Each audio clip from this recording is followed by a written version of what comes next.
Okay, so seeing you guys really did love the idea of me covering the X-Men over the last year, and we have been doing a lot of work on the X-Men. I kind of felt like we should focus on other characters in Marvel and DC Comics as well, on a reading order. And so I kind of sat down and say I could do Iron Man, I could do Thor, even could do Captain America, but I kind of felt like we should somewhat work on the Punisher. Now, if you guys want to sit down and cover other characters, we can do that as well. But for right now, I kind of want to sit down and begin our coverage over the Punisher. And I felt like the best way to kick off our coverage on the Punisher is when he first appeared in Marvel Comics, which of course is Amazing Spider-Man issue number 129.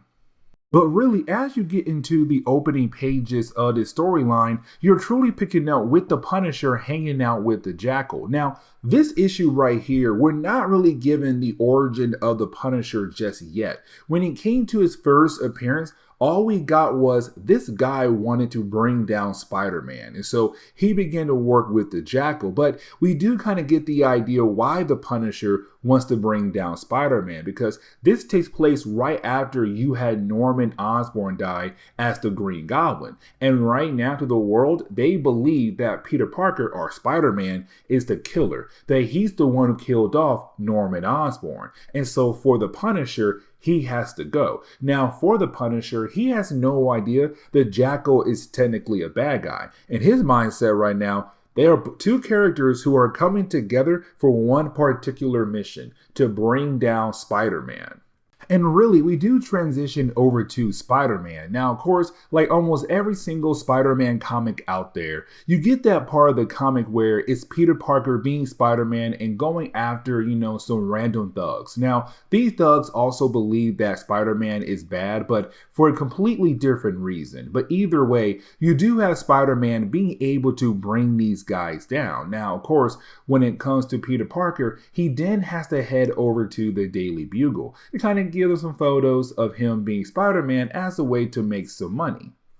Now, once you do have Peter arrive at the Daily Bugle, we do see him being confronted by Betty Brant. Now, around his time in Marvel Comics, for Peter and Betty, they were kind of on the rocks at the moment. I don't mean they were dating one another, but they did date before. But right now, it's the two characters trying to fix their relationship, to be friends once again, especially now because for Betty Brant, she moved on and met someone else, better known as Ned Leeds. And so for Betty, she wants to kind of have a night with Peter, Ned Leeds, and a few other people. And for Peter, he's also trying his best to make things better between him and her. Now, when it comes to JJ and also Robbie Robertson, you have more Peter trying to give them some photos he took of him fighting against those bank robbers from earlier. But for JJ, that's last week news. Like, we got bigger news right now to focus on, and that would be the Punisher. Because right now, you have the Punisher starting a war against the mob. And so for JJ, he's kind of like, listen, Peter, what I need right now is photos of the Punisher, not Spider-Man. So of course, you do have Peter leave to go find the Punisher. Now, with that good old Peter Parker's luck, while you have Peter Parker out there being Spider-Man, that is when he's shot at by the Punisher. Now, for me, this is kind of cool because these few pages kind of show, like, for the Punisher, he was somebody who was well prepared. Like, he is somebody, if he goes after you, he's going to make sure he has all different types of weapons, all different types of plans to make sure he brings you down. The problem is that for Peter Parker, as the battle goes on, he's always able to adapt to all different types of situations. And so for Peter Parker being Spider-Man, also with powers as well, the dude was able to just overcome what the Punisher was throwing at him to allow Spider-Man to get that edge over the Punisher. Now, of course, for the Punisher, he has backup, and that would be the Jackal. The problem is that Peter did not realize the Jackal was there. And so while you have Peter trying to deal with the Punisher,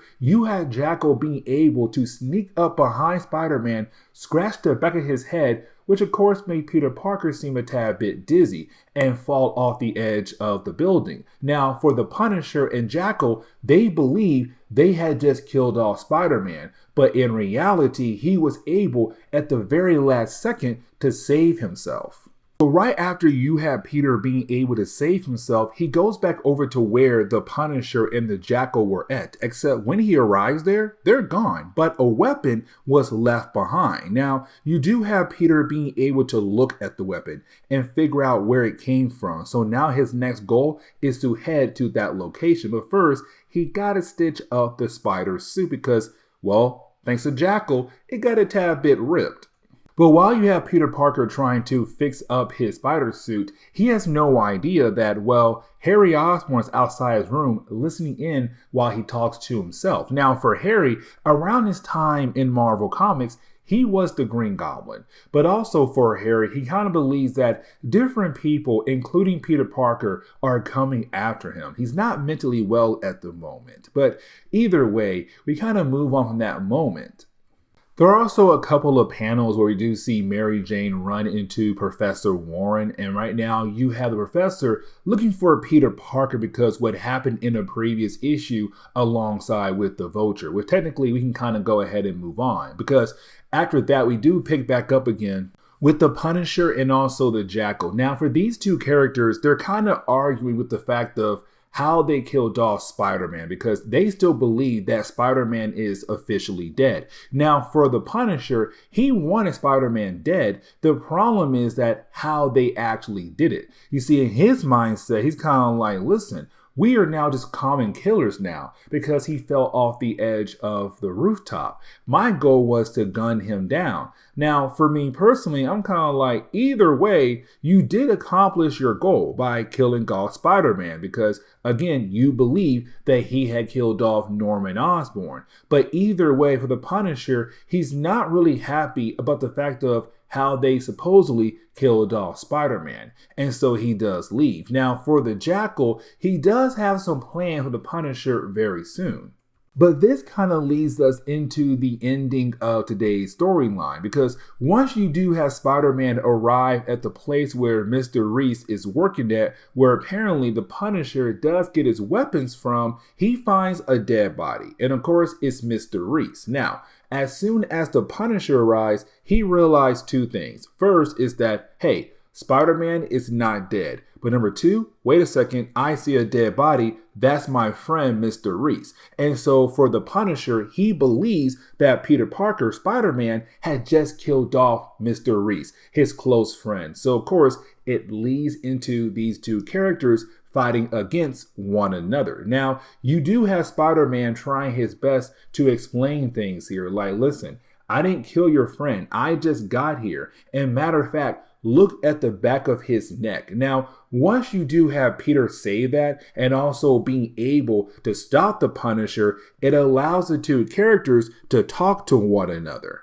Because you have Spider-Man ask the Punisher, was it you who left behind that weapon? Now we already know it wasn't the Punisher, it was the Jackal. And the Jackal did it on purpose. Let me explain here. You see, for the Jackal, his main goal was to then get rid of the Punisher because he believed the Punisher and him should be able to bring down Spider-Man. And technically, his plan was working until Peter Parker was able to survive. But the thing was, the Jackal left that weapon behind on purpose because if police found that weapon, they know where it came from, Mr. Reese's shop. And for the Jackal, he was kind of hoping the Punisher would go back there just in time as police arrived at the shop. And the reason why? Because the Jackal had killed off Mr. Reese, but was going to blame it on the Punisher to have police take the Punisher away. Just like that, Punisher is gone, and so is Spider-Man. And so for the Punisher, he kind of realized, one, he has been played, but two, that Peter Parker is not really a bad guy. But either way, you do have the two characters go their separate ways. Now you do have the Jackal there realizing, one, the Punisher got away, but two, Spider-Man is still alive. And this is where we're going to end today's comic book video. So please leave me a like down below and subscribe. But guys, see y'all next time. Later.